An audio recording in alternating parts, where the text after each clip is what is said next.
All right, hello everybody. Just give a minute for people to file in and get their audio set up here.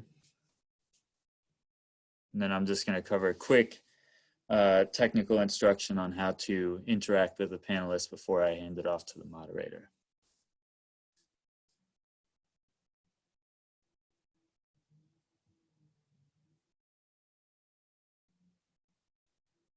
All right, so while people are still filing in, I just want to take a quick moment to welcome everyone and thank you for taking the time out of your day. To start things off, this is a Zoom webinar, not normal Zoom meetings, so you don't have to worry about your camera or microphone being enabled. You are muted and unseeable by default, so you don't have to worry about people seeing you in your pajamas or anything like that. But to interact, there's two methods primarily. There's the chat function. You can either address all attendees by selecting the all panelists and attendees in the drop-down by the to area there, and that will address everybody. We ask that you reserve the use of the chat function for commentary or side discussion or any technical issues you have. If you have a question that you would like the panelists to answer, please use the Q&A function. It'll make it much easier for us to manage what's been asked and what's been answered already, and as well as letting everybody else see your question and add their own comments or even upvote it.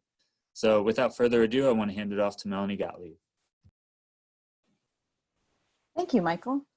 Good afternoon. I'm Melanie Gottlieb, Deputy Director of AACRAO, and I'd like to welcome you to today's AACRAO Coffee Break.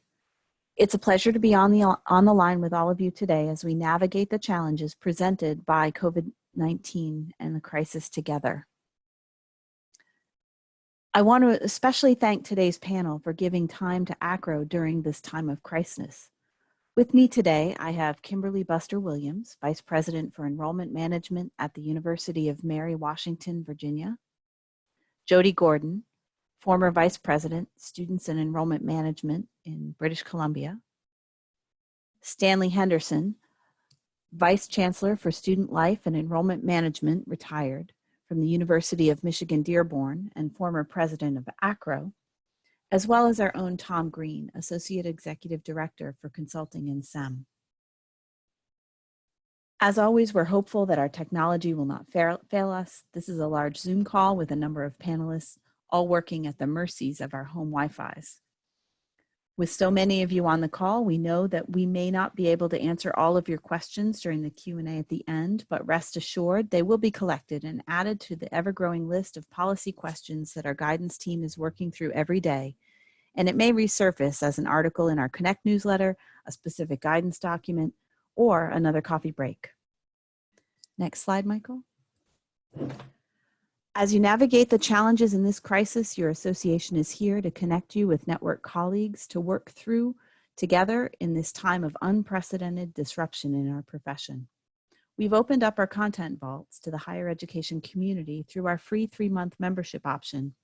If your membership is lapsed, or if there are others on campus you want to have access to our resources to support you through this transition, we hope that you will consider this option. Next slide. Related to today's topic, you can find in the bookstore AACRAO's Basic Guide to Enrollment Management. The guide has practical applications of SEM best practices, tips on how an institution can change and consequently gauge its successes, and techniques to aid the enrollment manager, director of admissions, student service director, or anyone in a management position through the enrollment planning at their institution. This is available now in the AACRAO bookstore. AACRAO's work diligently to provide specific guidance to institutions as they navigate decision-making on their campuses to adapt and serve their students. To build our guidance, we're using established AACRAO standards and guidance and re-envisioning them through the lens of the current COVID-19 crisis, and then consulting with subject matter experts from our board of directors and amongst the membership and across higher education. Who is the guidance team? Executive Director Mike Riley, myself, Associate Executive Directors Tom Green and Tina Deneen, and Director of Research Wendy Kilgore, all former campus-based professionals with years of experience, along with Director of Government Relations William Gill. While this is not the way that AACRAO typically releases new guidance, We're balancing our processes of member development with the need to address the current crisis with something immediate to support you as you navigate this new normal. We want to give you guidance that is thoughtful and well-developed, yet timely. If you have suggestions for the guidance team to consider, please don't hesitate to contact us through the contact form at acro.org/COVID guidance. Next slide. I'd like to turn it over to Tom now, who will talk about the agenda. Thank you, Melanie. So pleased to be with everyone today and to have this opportunity to talk about a very hot topic, which is the situation we find ourselves in and really a crisis of enrollment looming in the midst of this pandemic. Unlike anything we've ever seen before, perhaps similar in some ways to the past, but also totally new, and really throwing us into an area where we're searching for answers and guidance. And I'm so pleased to have the other panelists with me here today and to learn from and share their years of experience and insights in this really trying time. We're going to approach today's webinar by introducing a topic. And so we'll advance a slide, a topic will come up. And then I'll ask one of the panelists to begin with a response to that. And then we'll have other panelists who will also share their comments on those topics. And we'll move on to the next topic. What I'd like to ask the audience to do during that time is, as you think of questions or comments that you may have regarding that topic, as Michael Sisson noted before, use that Q&A section and post that right there. And during our sessions today, during these topics, Melanie Gottlieb will be monitoring those and kind of coalescing some topics, some questions, some things to talk about, because we're going to allow some significant Q&A time during this session for you after we get through these topical areas. Okay, so given that, let's move to the next slide, please. Here we are in the midst of an enrollment crisis, and fast action is needed, and we've had to move very, very quickly to adapt to a public safety, public health crisis. In the midst of that, though, we need to be thinking about our long-term outcomes and the consequences of these actions that we're taking in such a rapid fashion. So why is that strategic long-term thinking important now? I'd like to ask Stan Henderson if he'd begin with the first response today. Thanks, Tom, and hello, everyone. It's good to have you in your sheltered in place positions, as I am here in Michigan. And I'm reminded as we start this conversation of what a colleague said to me a few days ago, that if anything is happening more than 6 hours out, that's long-range planning. And I think that many of us are in a position to be thinking we just have to act. We don't really have time for long-term strategic planning and thinking because we have to be responding to what's right there in front of our noses. And that's true. I think we have to have a lot of empathy for everyone who is at an institution and trying to react remotely to this kind of situation. But there's a tendency when we get into that kind of operational situation, I think, for us to sort of be chasing squirrels. Oh, we got to do this. Oh, we have to do this. Got to think about this right now. And I can't think about, I got to do this. And that squirrel chasing, being distracted by the shiny objects in front of us, really is going to bog us down.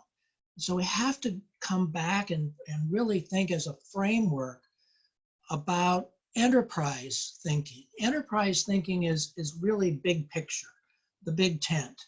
And that's what strategic enrollment management planning and thinking can do for us in this kind of a crisis. It's a way of almost calming people so that they're more able to react in a calm and foresightful kind of way.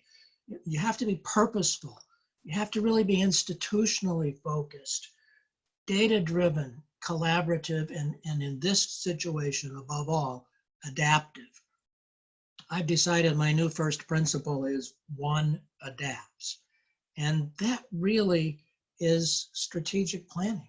It's thinking about what we have to do without being rigid. Can't be rigid. We have to be able to stage the rollout of our actions. We have to be able to think by looking at the environment around us, both internally and externally. To me, that's the story. That's the reason why, even in crisis, we have to reach out and grab a hold of strategic long-term planning, particularly for enrollment as we face the COVID-19 crisis. Excellent, Stan. I wanted to ask Jody and Kimberly if they had any additional thoughts on this topic. Sure, Tom. I'll just add to Stan's important points there that I think if we take the time to remind ourselves of who we aspire to be as an institution, and then reflect on what has happened in this new order that still very much meshes with who we aspire to be as an institution.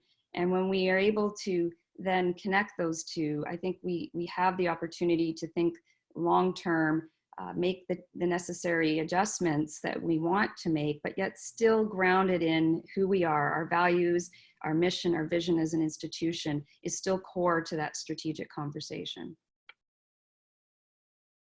That's excellent, Jody, and it takes us back into those principles of SEM and thinking about that.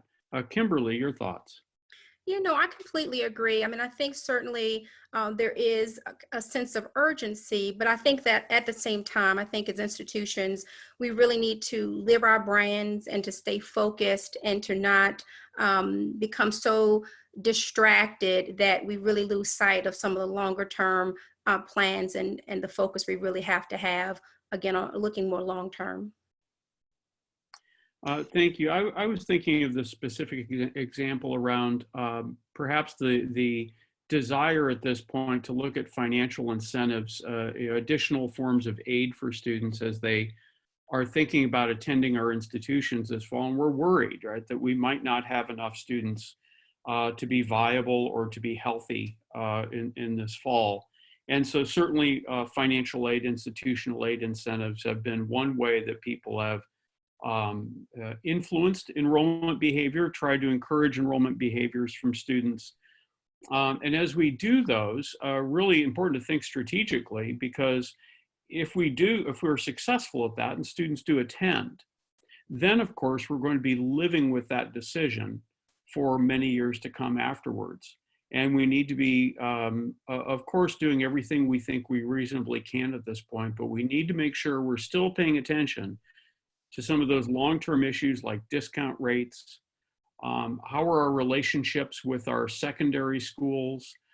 If we change any of our admissions patterns, are we signaling things that we haven't signaled before to our secondary guidance counselors or our community college guidance personnel?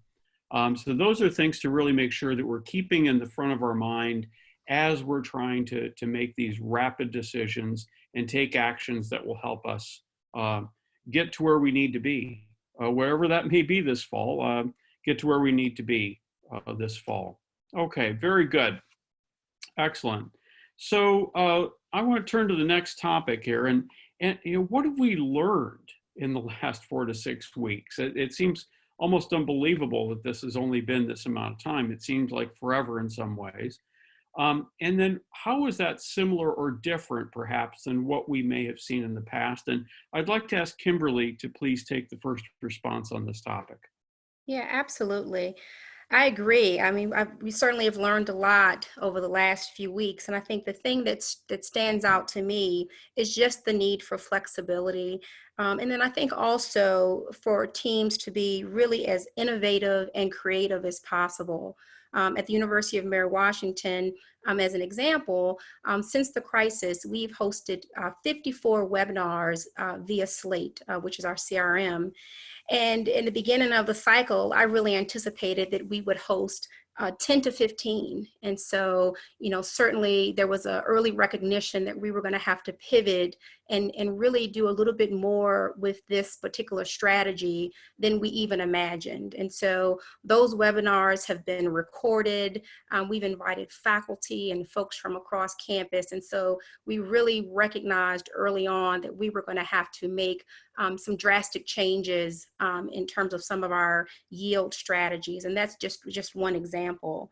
Another thing that I think I've learned, we're pretty data driven at Mary Washington.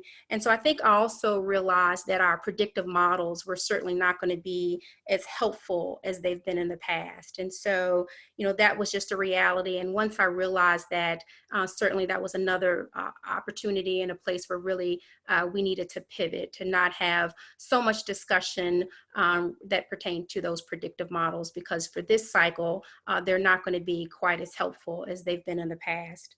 I think what's different about this is typically I provide some scenarios in terms of our enrollment. And one thing that I did at the beginning of this crisis is I shared with my president 3 scenarios.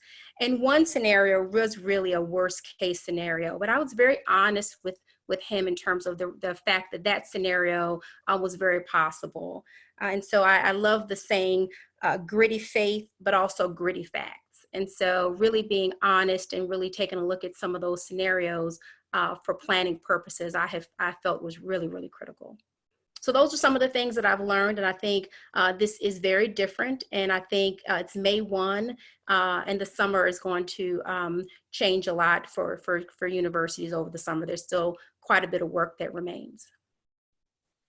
Kimberly, that's great. I want to first ask Jody and Stan for any additional thoughts or comments about this, especially as we think about those trends we may have seen, right? This is not the first time we've had an enrollment crisis. It may be a unique one, but we've had other enrollment crises over the last few decades.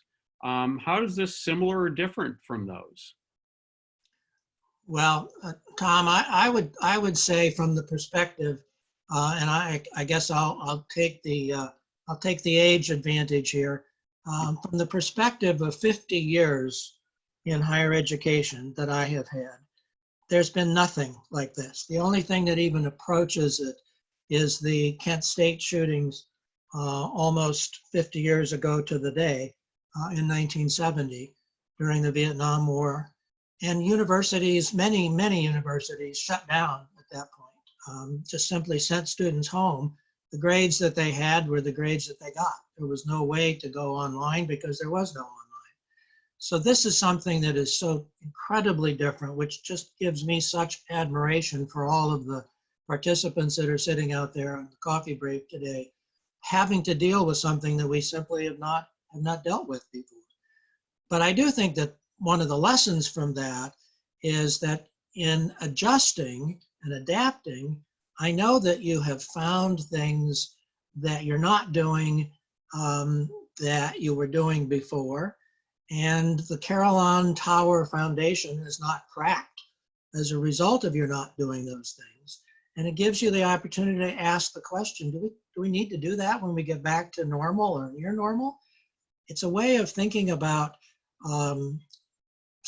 strategically changing what we do and streamlining and the ability to take folks who are doing jobs that maybe we don't need to do anymore and repurpose them in other positions. To me, that's one of the things that we can take as someone said one time, they like silver linings. And one of the possible silver linings here to me is that we can learn things from something that's so totally different than we've ever dealt with before to make positive changes going forward.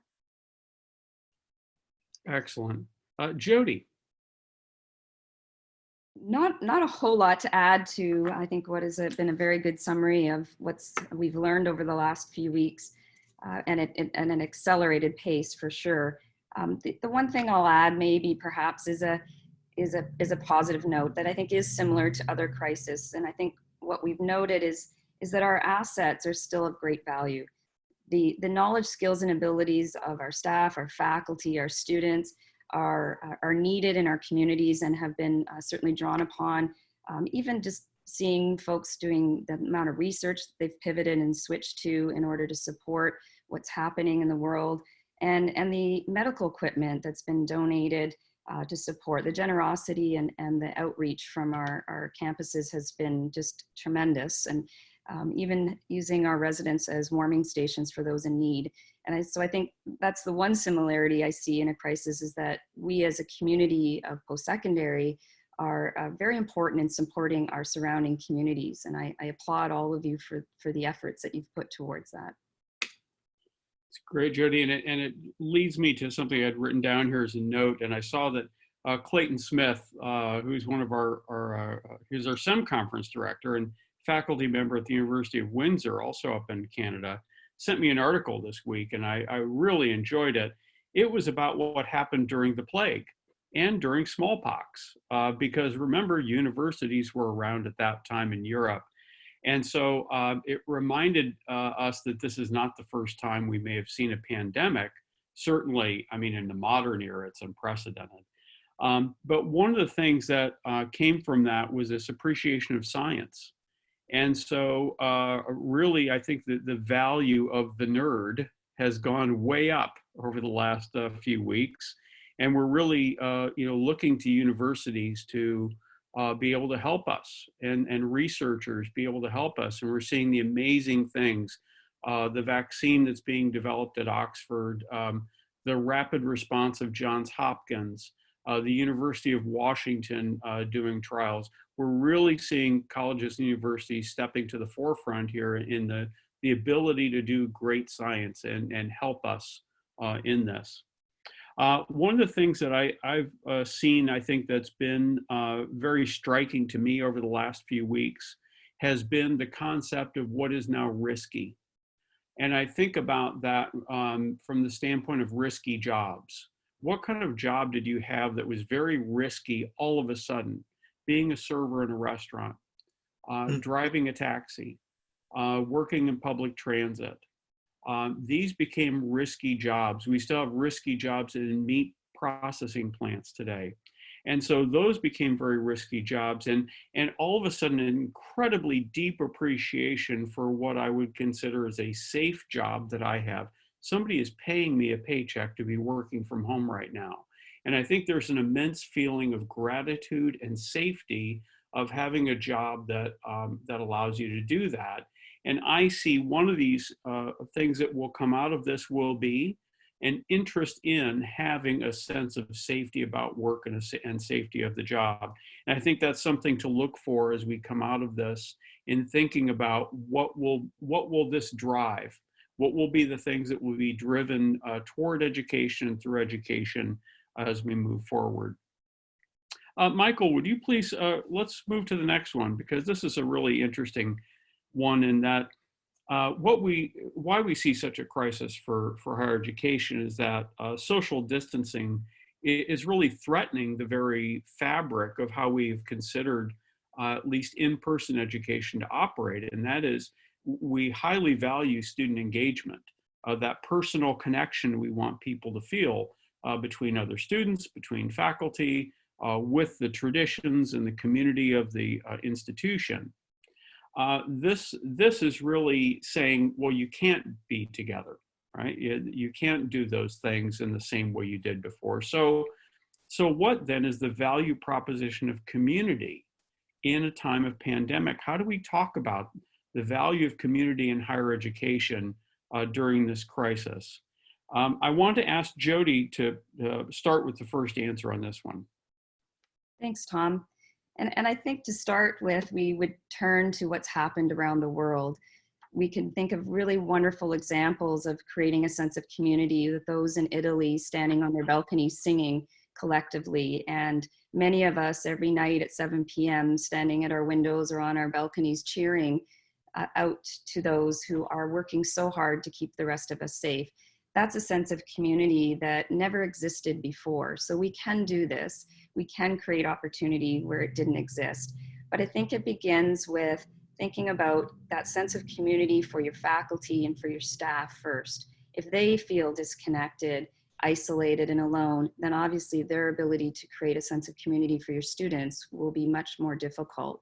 So we start there. How are we going to create a sense of community then for our faculty and staff, and reaching out and making sure that they are connected in order for them to then also reach out and connect our students. Technology is wonderful for this. Our students, many of them are comfortable with this. Even our international students in surveys are saying that they're fine with being connected as groups through things like Zoom and Microsoft Teams, using Instagram and YouTube. We're seeing teaching done in a variety of different platforms in order to be able to support students.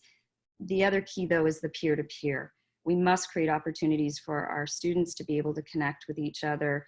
And the amazing thing about doing that virtually is you're not restricted by time and space. You don't have to book a room for the students to come. You'd have to book something virtually, and it can be done at any time zone, anywhere from anywhere in the world, provided that they have access to Wi-Fi. And that's where we've also seen schools be incredibly creative and putting Wi-Fi routers in school buses and driving them around their communities because they're threatened by lack of Wi-Fi access to support their students. I would say, though, remember, and I take this from a wonderful article written by a colleague up here in Canada at the Southern Alberta Institute of Technology. Remember the EDI, the equity, diversity, inclusion, when you think about creating community, that there already are students that are going to feel even further isolated. And how do we make sure that we think about that EDI when we think community? Great, thank you, Jody. Stan, I wanted to ask if you might also add some response here. Well, I have been someone over the years who has talked about the fact that there are institutions of higher education and communities of higher education. And as I like to say, in an institution of higher education, things happen to you. It's a passive kind of place. In a community, you're a member, a participant, expected to contribute. And that's a kind of tone and expectation setting opportunity that universities and colleges have for their students, that you should approach your educational endeavor not in an isolated way, but in a contributing and participatory way. And for me, the COVID-19 crisis is an opportunity to enlarge on that, partly because students are so much more digitally oriented, and we sometimes worry that students really would rather be on their devices than interacting face-to-face with people. But we can't lose sight of the fact that they need to be engaged. They need to be a part of a community, because for some students, particularly those that might be at risk, such as first-gen students, students of color, Pell-eligible students, research shows that those are students that might become isolated, and if they're isolated, they might withdraw and they might disappear. So we really have to use their inclination to be digitally engaged, to engage them with the community of the university or the college. And there are some really great ways, I think, of doing that. Listening to Kimberly talking about how many Zoom kinds of meetings they'd had engaging students who were thinking about coming to Mary Washington, that's one of the ways that you do that. Fredonia, SUNY Fredonia is doing some great things of providing timelines to faculty and staff for reaching out to students online at particular times. So for example, they might be asking faculty and staff to reaffirm that sense of belonging, of being a participant and a contributor at one point. And then at another point, they might be communicating to identify proactive activities, resources that could help students, finishing strong as the semester comes to the end, and acknowledging achievements. Those kinds of outreach and building community virtually is a way of actually bringing students in. And one way of looking at that is that students are already acclimated to that. And I think that they're responding very positively to it. It is a way of affirming the importance of community, as well as using engagement as part of the process of seeing value and why students are here. If they don't see value for the time and the energy, the effort they're putting into what they're doing, they're not going to stay. So the more that they're engaged, the more they're likely to see value and to stay, and learning happens as a result of that, and the community is strengthened at the same time. Oh, thank you, Stan. Kimberly, can you speak to this a little bit? Stan just mentioned, of course, some of the things you're already doing at Mary Washington University, but can you talk just a little bit about the value of community and how that value proposition comes across to students at this time? Right. No, I'm happy to share. I think part of, what's also happened ironically is I think people have recognized that there are things that we take for granted, and so I think this has also forced everyone to really look at things through a different lens, and things that they perhaps in the past have taken for granted. One thing that we've been working collaboratively at Mary Washington is really the onboarding and orientation. And so, of course, for our current students, they're anxious to return. And so one thing we've noticed is that, for example, our registration numbers are up for fall. And again, we really attribute this to the fact that students they're anxious, they miss their friends, they miss campus. And so I do think there is just some excitement, and folks are really anxious to come back to campus when that will be hopefully for us in the fall. In terms of orientation and onboarding new students, again, this crisis is really forcing us to think strategically about how we will do this in a way that we can really showcase Mary Washington and really build community among the incoming students, which is, again, going to be a little different because we typically do that on a face-to-face fashion over the summer months. And so, again, we've really thought about and have really been working towards how we can replicate this, how we can really build that sense of community for our incoming freshmen. And we have several things that we're looking at in terms of some of the online activities that they'll do, but we certainly know that onboarding for those incoming freshmen is so critical. And I've really been pleased as colleagues in our orientation department, our admissions teams have really put their heads together to think about how can we do this? How can we really bring about this community over these next few summer months so that students won't miss out on that, and they will come to Mary Washington feeling as connected as they would have had they done that in a face-to-face session. Oh, great. Thank you so much, Kimberly. Michael, can you move on? Tom, Yes. if I could, I see that Susan has made a comment over here about the fact that some students have more trouble with technology than we understand. And I think that's a really good point that's worth mentioning right now. It is sometimes the case that adults who are returning might not be as adept as the digital natives, the Gen Z students might be. And to me, what that suggests is that in a time of forced online and social distancing, it just means we have to double down more to help those students, maybe by working to provide opportunities for Zoom chats coming together, to have like coffee breaks for students that faculty might develop, or those kinds of programs that clubs might have could be done through Zoom as well. The notion of engaging in the classroom with the information is important, but the notion of engaging outside of the classroom is also important. And to Susan's point, we cannot fail to understand that there are different levels of facility with technology, and there are going to be different reactions to being socially distanced. And we have to be always thinking about those and having a whole panoply of things that we're going to deploy to help students become engaged and feel like they're part of a community. Great. Thank you. Great point, Stan. And thank you for responding to that comment. Now, this nice segue into this, right? That there were several enrollment trends occurring before this happened. There were things that were happening we were very concerned about, and opportunities that we were very interested in taking advantage of prior to this. So as we think about this rather seismic disruption, what things might be accelerating as a result of this, of the disruption?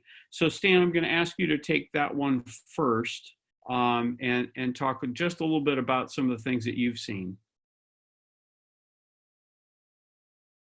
I would say first, Tom, that accelerate is the operative word there.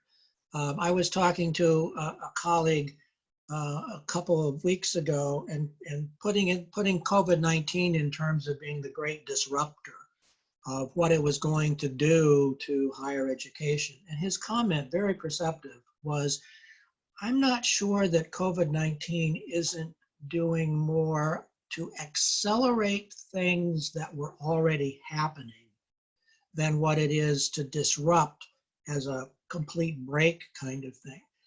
I was really struck by that. And one of the things that I think that fits so well is the concept of online instruction. If you think about what's been happening with online instruction over the last few years, it really has been there. When you see flagship institutions that are offering master's degree programs all online in things like nursing, that's a real signal that that's out there in higher education, and it's been happening. I think what COVID-19 is doing with things like online instruction is accelerating it. I'm seeing colleges and universities that are saying to faculty, when we come back to campus, we will be assigning faculty to face-to-face classes, but you'll also be expected to be doing online classes as well. It'll become part of your regular assignment. If you have 2 classes that are face-to-face, you'll have 1 class that is online. I think that's an acceleration that is of something that's actually been moving to. What COVID-19 has done is sort of swept away the last great resistance among faculty who have held on to the sage on the stage way of interacting with students. And online is just going to be a part of what we do. I think another thing that is being accelerated by what we've been doing the last 6 weeks is streamlining a process. The idea of how many people have to sign off before a student can drop a class, whether it's online signature or regular signature, that's probably going to be accelerated. That kind of streamlining has been happening for a number of years, but I think COVID-19 is accelerating that kind of streamlining. I think it's also going to be streamlining the notion of not necessarily job sharing, but the ability to move from one job to another. So if you have been doing something in an administrative operational office that is totally transactional, and the transaction now moves to being completely automated, your position might be transitioned to being more interaction rather than transaction. That's the kind of thing we've been seeing as well. I'm thinking about advising and the notion of advising moving from transactional, helping people schedule, to being more something that you're going to be intrusive with the student, more holistic. That's been happening. I think that COVID-19 is accelerating that move from transactional advising to holistic or intrusive advising, just because it's necessary to have those kinds of things, and we see it more and have become more, I guess, almost more comfortable with it because the situation has required that we adapt. Stan, thanks. I want to approach this maybe in from this agreeing with you, and also perhaps to look at it in a different way. I think we're all accelerating our learning of what quality online means. I think our faculty are learning how to become online faculty and what really good teaching online will look like. I think that's going to accelerate rapidly, and I think that's real benefit and opportunity. And to your point, we're all learning how to do things online and remotely, like process transcripts, for example, or do evaluation of transfer credit in ways that perhaps we were reticent to do in the past or weren't doing efficiently enough. And now we've been kind of thrown. So we're all learning how to do that. I wanted to add that I was on a call earlier this week with some state policy folks and online technical education, because a lot of technical programs have really been about face-to-face, hands-on type of learning, advanced manufacturing, welding, et cetera, those type of things. And we may see some things emerging from this in new ways and very creative ways of being able to engage the folks out there who need a high quality credential in technical education. And then I wanted to also just highlight too, kind of maybe an elephant in the room, that we'll have probably some accelerated financial instability in the higher education space. We know institutions took some very big financial hits this spring in doing some refunds. They have lost a lot of revenue. They're likely to lose revenue this summer, if not this fall. And as we saw in the past, when we've had these massive hits in our economy, it has an impact on state tax revenues, which has an impact then on higher education support. And so we'll likely see both public and private institutions really hurting for revenue. So we'll likely see some acceleration of the financial instability that was already happening in the sector. Before we move on to the next one, I just wanted to ask, Kimberly, you and I were visiting earlier this week, and you had this really great response to this topic, which was there are things that are probably going to decelerate, not accelerate. So can you talk just a minute about those? Yeah, no, I appreciate it. Yes, I do think that some things may decelerate. For example, I think students that in the past have typically looked to out of state, and there are of course states that really do have large percentages of students who actually leave the state to go to college. I do think that families and students are going to start to revisit that, and I do think that could possibly decelerate in terms of those actual mobility rates and how students are thinking about out of state as a choice. The other thing that I think may decelerate, and we're seeing it a little bit at Mary Washington, just the number of students that are double and triple depositing. That's been a trend for some time. But with the economic crisis that we have and some of the uncertainty with families, I do think that is something that could easily decelerate. Students being a little bit more strategic and a little bit more definitive with their decision, and once they've made a decision, perhaps not making multiple deposits and really being mindful of their families' budgets. Great, thank you, Kimberly, so much. I think in the interest of time, I don't want to preclude that Jody might not have a response to this, but maybe flip to the next one and we'll do a twofer on this one and ask Jody to give the first response, either as an additional comment on our last point or the first comment on this. There's a lot of concern over international student enrollment, and I've done the 1L, 2L here because obviously we have some different things that are going on in the US and Canada. Since 2016, the US has seen a sharp downturn because of our policy on international visitors and students.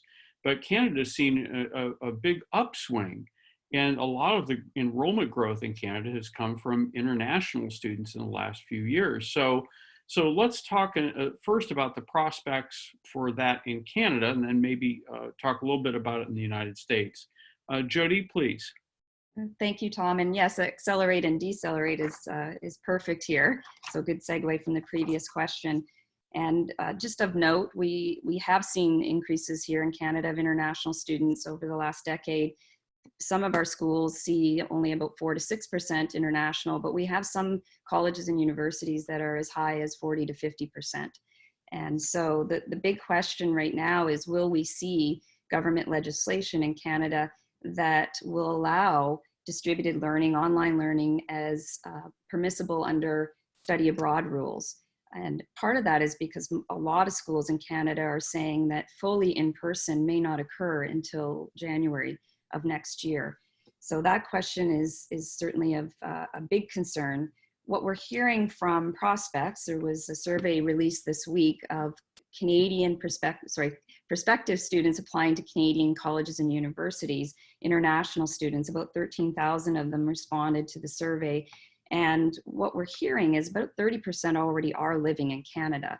We have high schools where international students are also drawn, and so they're already here. And so obviously connecting with those students who may be already your prospects, easier than obviously dealing with students outside of the country. But 55% of those that responded said that they had received an offer. So there's a lot of international students that are still waiting on offers, many of which I think have been delayed due to other issues that we're dealing with at our institution.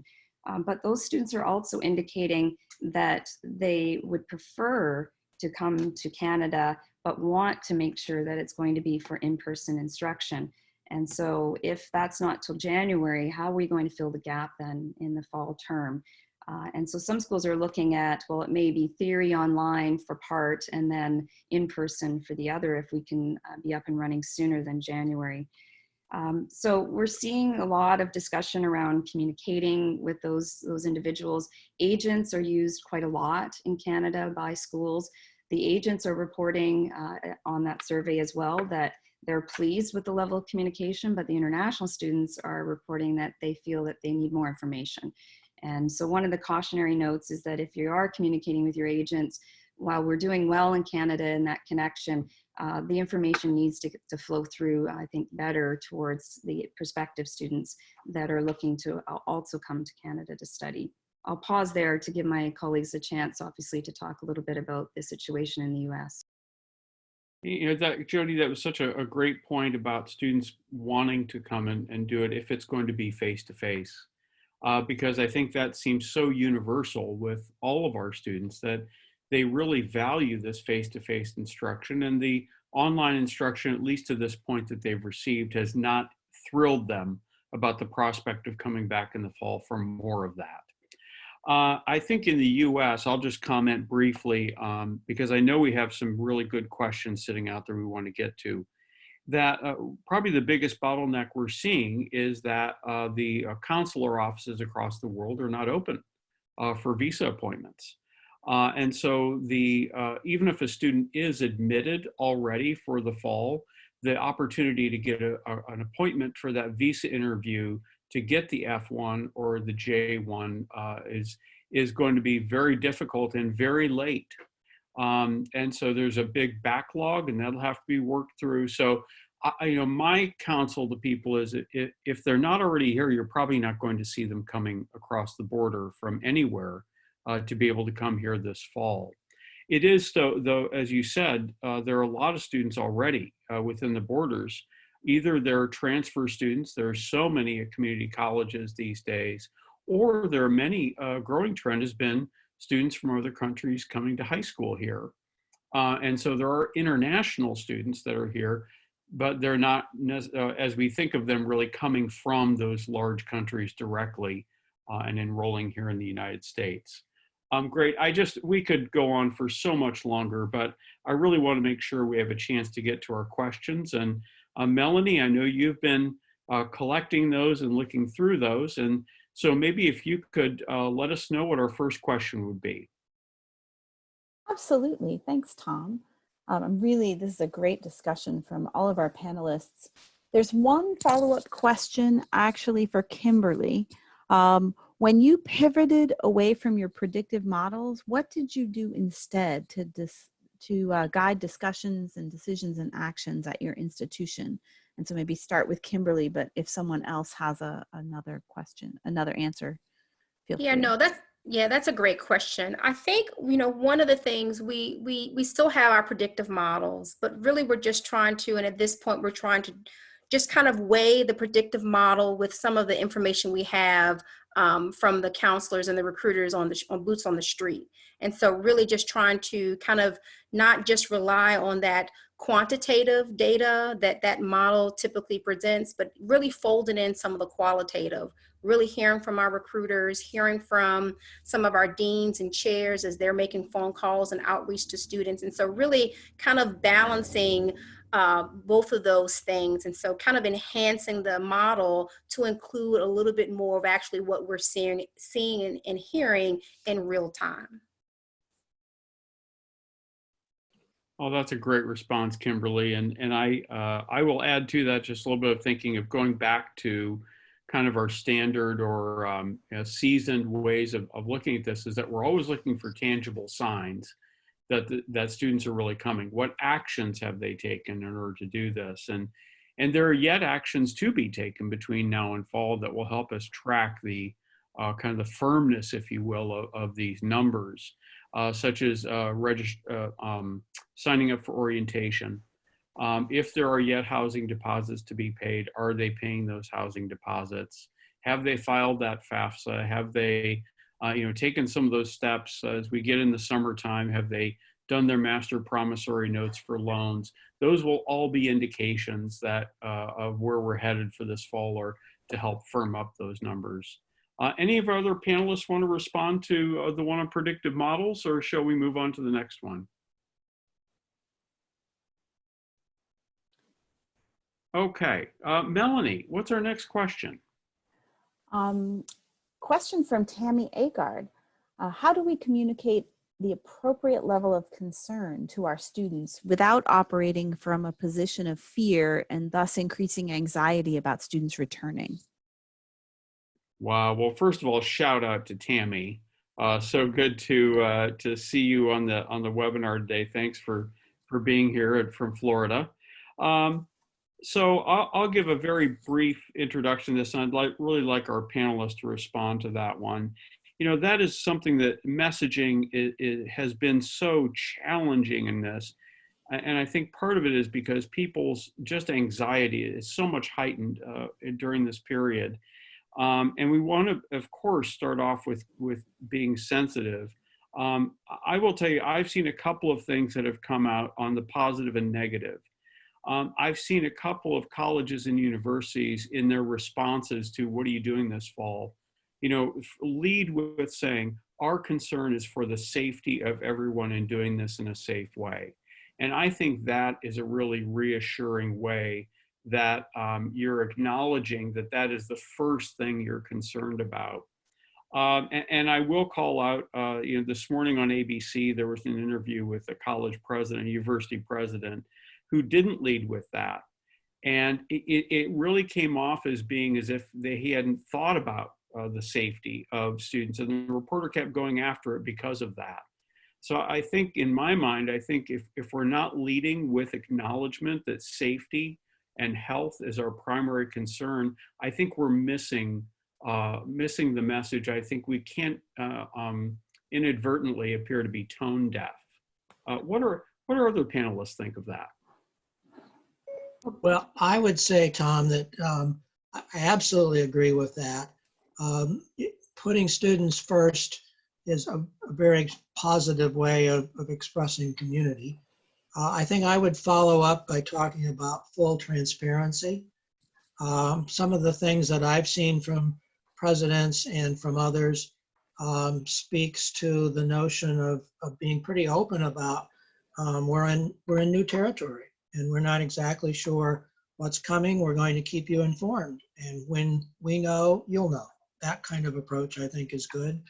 And the third thing that I would comment, in addition to the idea of students first and transparency, the third thing would be to communicate that what we're going to be doing will be guided by science and what the health professionals are telling us we need to do, which is another way of reinforcing the fact that students, staff, and faculty are all important. I think that's a really very good approach for colleges and universities to do. One other thing that comes to mind, and something that I saw in a survey that was done of high school counselors, they said they wanted to hear from the people that they interacted with, not the university president. I thought that was a very interesting point because a lot of university presidents tend to take the stage and make the pronouncements, but others who are in staff positions should be communicating both with students, parents, high school counselors as well, because that's a way of communicating. Students are important, a way of communicating the whole university is about doing what's right and making sure that we're being transparent about what's going on. And you'll also see commonalities and consistency in the messaging, which I think is great. All right, thank you, Stan. I'm going to ask for one final question, and I'm going to ask for Jody to be the first respondent, regardless of the topic. I want to make sure we've gotten a chance for everyone to get in here on an answer. What's our last question, Melanie? Great. The last question is a great one from Gina McNeil. What aspects, if any, of your institution's response to the pandemic would you like to continue in the new normal? Are there things that you've discovered in this process that should persist post-pandemic? Great question. And I think what I would add here is the incredible generosity that I'm seeing from folks at institutions towards their students. And it's not that we weren't generous before, but we've opened up a whole new avenue of generosity, and that comes in the form of flexibility around deadlines, being fair about processes, really asking ourselves, did we put up those barriers? Are they necessary? Can we find other ways to deal with those for our students? And I think generosity around financial support that many institutions are now attempting to do. So I think that, I hope, continues beyond. And as I said, it's not that we weren't generous before, but I think we've really looked at how we do things so much differently now and have said, those are barriers, let's remove them. And I think we've done that certainly with an eye to being far more committed to equity and diversity and inclusion for our students. Excellent. Thank you, Jody. I'm going to ask our panel for one last bit of advice. What's the one piece of advice you might want to give to people as we wrap this up? And Kimberly, I'm going to ask you to please start. Wonderful. Thank you. And thank you for this opportunity to share. This is certainly a big day, May 1, but I'm glad I was able to take a few moments out to share what's happening here at Mary Washington. So my bit of advice would be to really find healthy ways to offload emotion and stress. This is certainly a very stressful time, much more so than usual. And so I think it's very important that as enrollment managers, we find ways to offload the emotion and the stress, whether that be running, which I find to be very, very relaxing, whatever that is for you. I just encourage everyone to really take the time to find healthy ways, again, to offload the emotion and also, of course, the stress. Thank you, Kimberly. Stan. I give a shout out to all of the folks who joined the coffee break. Thank you so much for everything that you're doing for all of your students. My advice would be, one, adapts, but do it strategically, not by chasing squirrels. Great. Thank you, Stan. Jody. And I too want to shout out to all of you for the effort that you've put in over the last few weeks. It's been amazing to watch all of the work that you've done in such a short period of time. And I would add that continue to draw upon your shared governance structure for decision making. It really creates opportunities for more transparency. It builds trust across the institution, and it really strengthens the leadership across the whole college or university. Excellent. Thank you, Jody. And I'll add my own last piece of advice, which is remember that at this time, people need lots of reassurance. Reassure them of the things you already are doing very well. Students really want to know that they're coming to quality academic programs, that the school is affordable, and that there are ways to help students afford this educational experience. And they want to know that they're going to have an opportunity for a great career after that college experience. So don't forget to communicate those things and just reassure your students that you're there, you're still doing the great things that you've been doing all along. I just want to thank my fellow panelists and turn it back over to Melanie. Thank you so much, Tom. And thank you to all of our panelists for a really excellent discussion today. For those of you who need much more specific and targeted guidance, AACRAO Consulting has marshaled expertise to offer heavily discounted express consulting sessions priced at $9.95 to support your unique challenges with seasoned expertise and actionable recommendations. For more information, please contact consulting@acrao.org. I hope that we'll see you at an upcoming topic. We have several coffee breaks scheduled for the next week. Next week on Tuesday, May 5th, we'll be talking with AACRAO Board of Directors to discuss the search for an executive director. Come and hear about the search process and give your feedback in terms of what you think AACRAO needs in its next executive director. Additionally, on Wednesday, May 6th, we have the third webinar in a three-part series. This one is DIY transcript and document solutions on sustaining business continuity during challenging times with the AACRAO Speedy Committee. And on Friday, May 8th, we have colleagues from the NCAA, NJCAA, and NAIA to talk about athletics eligibility in this times of crisis. For more information and registration, visit acrao.org/COVID guidance. We hope to see you again next week. Happy Friday and have a wonderful weekend.